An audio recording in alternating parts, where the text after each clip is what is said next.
ketemu lagi dengan Bu Ain. Kali ini kita akan membahas tentang aturan sinus. Aturan sinus adalah kelanjutan dari materi kita sebelumnya, yaitu tentang trigonometri.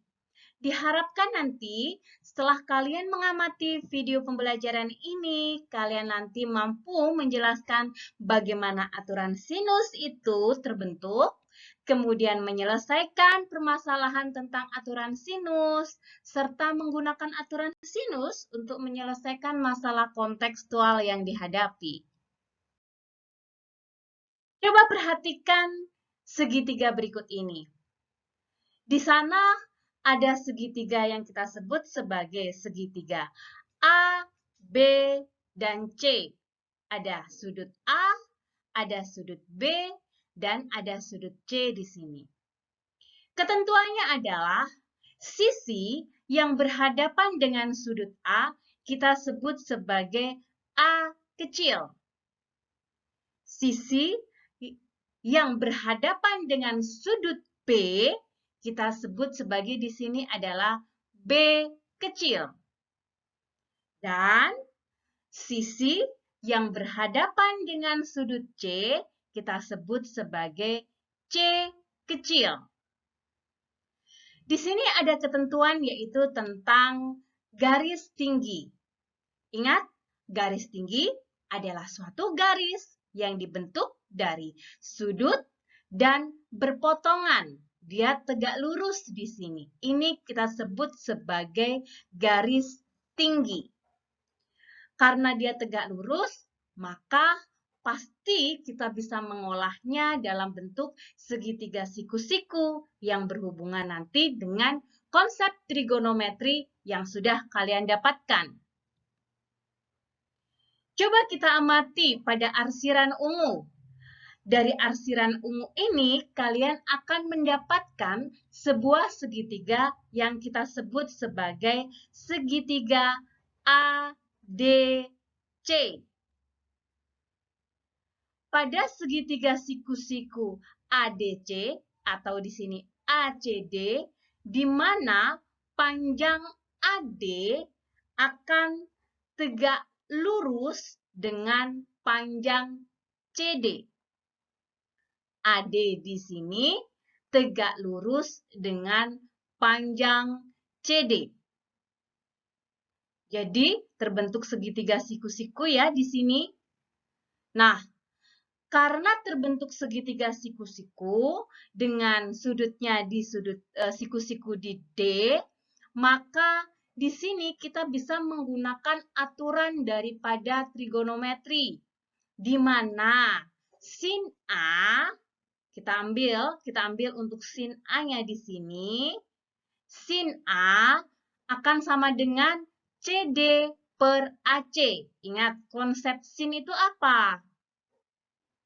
Benar, sin adalah demi, depan bagi miring.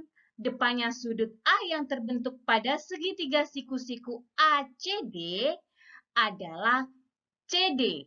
Dan miringnya adalah AC.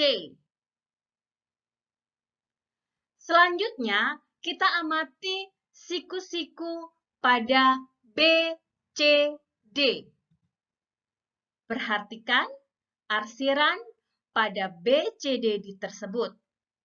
Pada segitiga siku-siku BCD, maka didapatkan di sana bahwa BD akan tegak lurus dengan CD. Tegak lurus dengan CD di sini berarti siku-sikunya di D ya.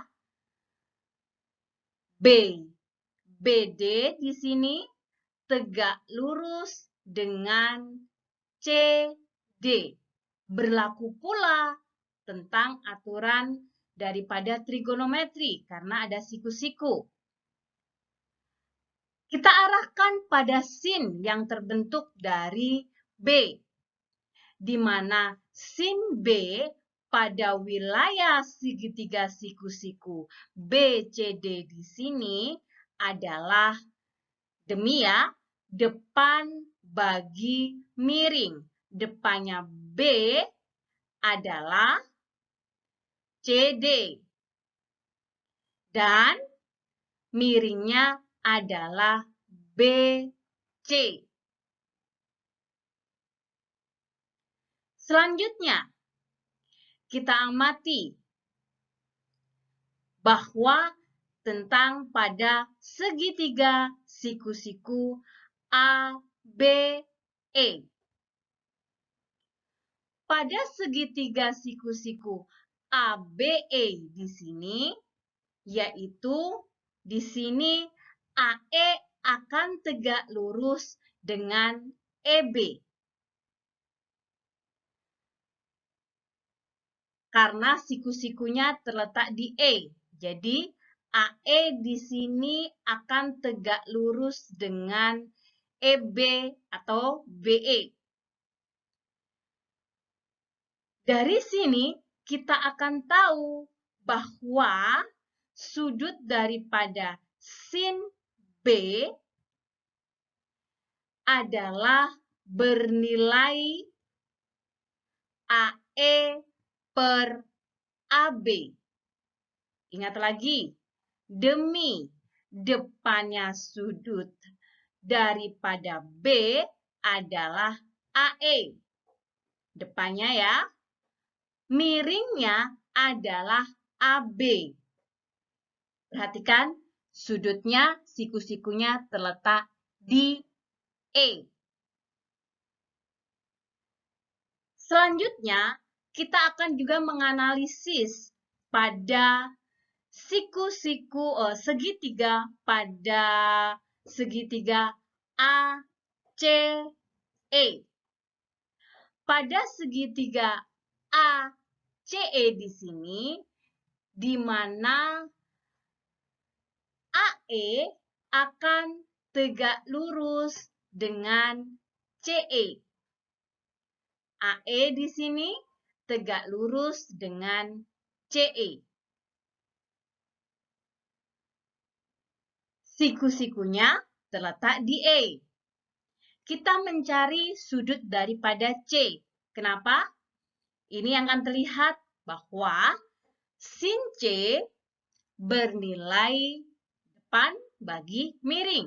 Kita arahkan semuanya dalam bentuk sin. AE C itu depannya adalah AE, miringnya adalah AC.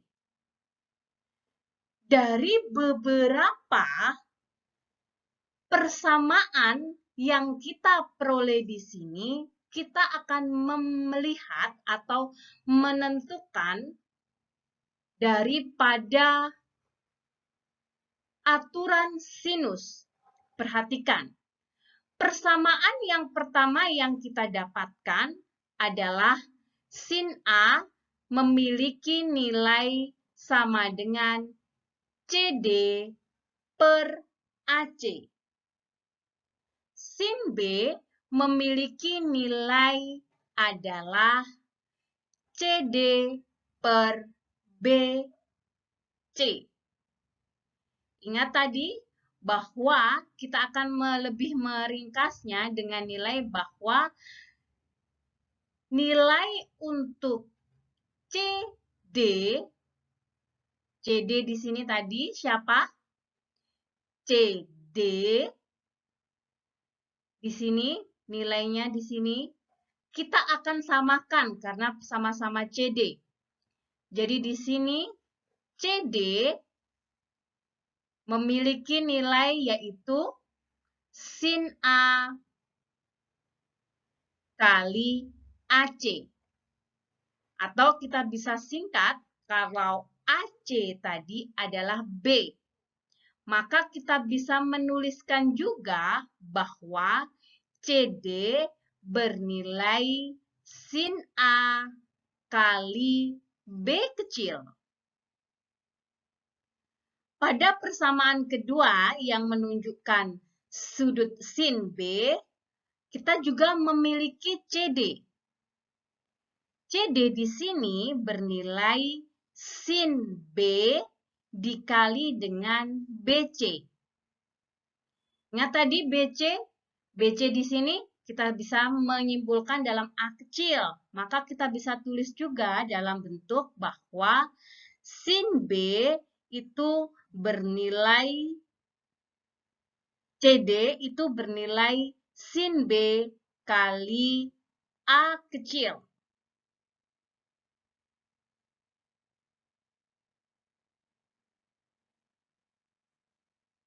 Ini ya, sin B kali A kecil. Kita samakan, karena sama-sama CD, kita bisa membuat dalam bentuk persamaannya. Jadi, CD itu bernilai sama dengan sin A besar kalikan B sama dengan sin B kali A kecil. Atau kita bisa menuliskan, kita bisa putar, maka nilai A bisa kita tuliskan per sin A besar. Dan B kecil di sini bisa kita tuliskan sin B besar. Kita punya satu buah persamaan aturan daripada sinus untuk nilai B per sin B sama dengan A per sin A. Dari nilai CD-nya. Sekarang kita amati pada AE-nya. Pada nilai AE di sana, sama-sama ya, bahwa sin B itu memiliki juga nilai sama dengan AE per AB. Maka kita bisa tuliskan, di sini kita arahkan, kita buat sama dengan AE juga. Kalau tadi CD, kita buat sekarang AE. AE di sini sama dengan berarti sin B dikali AB besar. Ingat tadi, AB besar itu C kecil ya. Maka kita bisa tuliskan juga bahwa sin B dikali C kecil. Pada persamaan berikutnya, AE juga memiliki nilai yang sama dengan sin C besar di sini kali AC. Ingat, AC tadi siapa? AC adalah B ya, B kecil. Maka kita juga bisa tuliskan bahwa sin C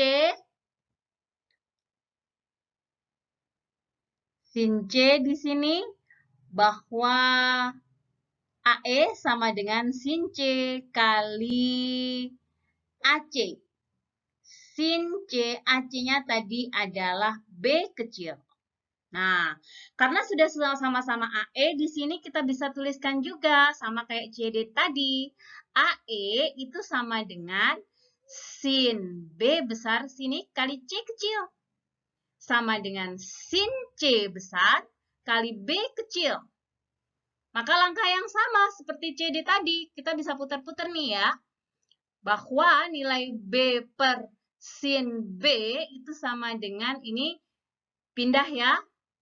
B per sin B itu sama dengan C per sin C. Nah, dari dua buah nilai yang ini, maka kita bisa buat kesimpulan bahwa ini tentang aturan sinus.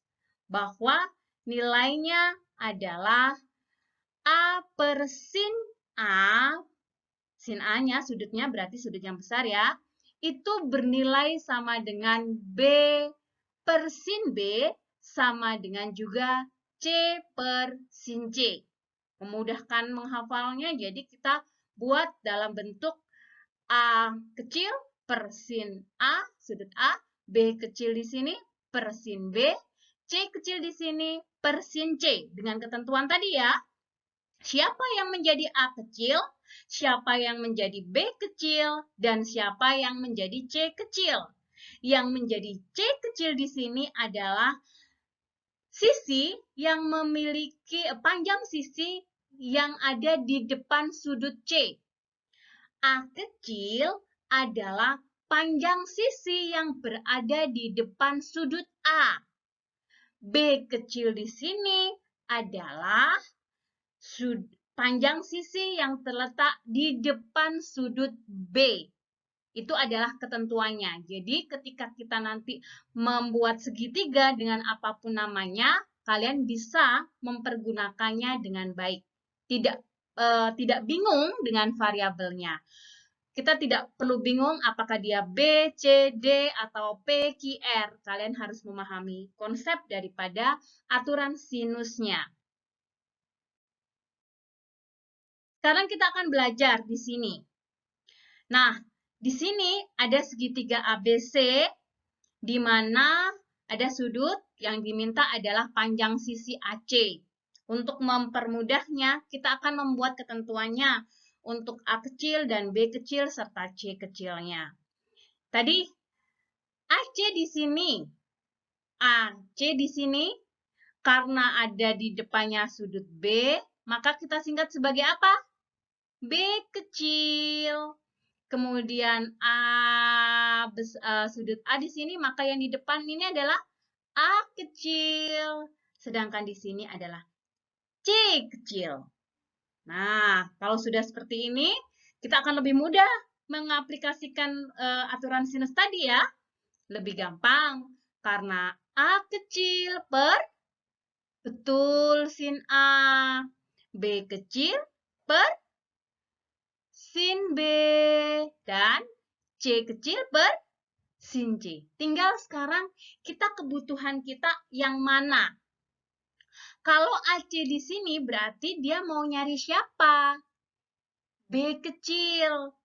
Sedangkan di sini diketahui adalah sudut C dan sudut B. Maka ini yang kita pakai. Nah, di sini B kecilnya adalah AC. Kita tulis di sini AC per sin B-nya adalah 45. Kita tuliskan. C kecilnya yaitu siapa? 12 ya. Dari gambar adalah 12 cm. Kemudian sin C-nya siapa? Betul, 60 ya. Di sini sin C-nya 60. Nah, jangan sampai lupa tentang sudut istimewa. Sudut istimewa untuk sin 45 derajat berapa? Setengah akar 2. 12 cm. Kalau sin 60 derajat masih istimewa ya. Berapakah dia? Setengah akar 3. Nah, sekarang kita boleh sederhanakan. Kita boleh pindah ruas atau kita bisa sederhanakan karena ruas kanan dengan ruas kiri ada yang memiliki nilai sama. Maka ini kita bisa langsung coret seperti ini. Nah, biar lebih sederhana. Sekarang kita tinggal nyari AC-nya. AC itu sama dengan 12 cm. Akar 2-nya pindah jadi perkalian ya. Akar 2 per akar 3. Biar lebih tidak ada akar di bawah, kita rasionalkan. Maka kita kalikan akar 3 per akar 3. Akar 3 kali akar 3 berapa? 3 ya. Maka 12 bagi 3 sama dengan 4. Nah, setelah itu kita apakan? 4 di sana, maka kita tuliskan ini sudah 3 ya. Kita ambil coret 3, ini 3. Kemudian tinggal 12 bagi 3, ini 4, ini 1. Akar 3 kali akar 3 adalah 3. Maka tinggal 4 kali akar 2 kali akar 3. Ini bisa digabung. Jadinya berapa? 4 akar 6. Satuannya yaitu sentimeter. Mudah ya? Diberikan kasus soal cerita seperti ini. Rumah Amin terletak di pojokan di antara dua jalan. Atau kalau mau kita gambar, kasus ini menggambarkan seperti ini. Rumah Amin terletak di pojokan di antara dua jalan, yaitu jalan L dan jalan K. Terletak di jalan L dan jalan K di sini, di sini ada L dan K di sini. Maka di sini ada jalan L dan K. Amin ya, rumah Amin. Kemudian rumah Benny terletak di antara K dan M. Benny terletak antara K dan M. Sedangkan Cika terletak di jalan M dan L. Ini rumah Cika. Jarak antara rumah Amin dan Cika adalah 5 km. Kalau kita amati dari Dena yang sudah kita buat kayak gini ini, dia membentuk segitiga ya. Pada gambar ini Bu Ain arsir warna kuning, ada bentuk segitiga. Jarak antara Amin dan Cika di sini adalah 5 km. Sudut yang dibentuk antara jalan M dan L, berarti sudut ini adalah 45 derajat.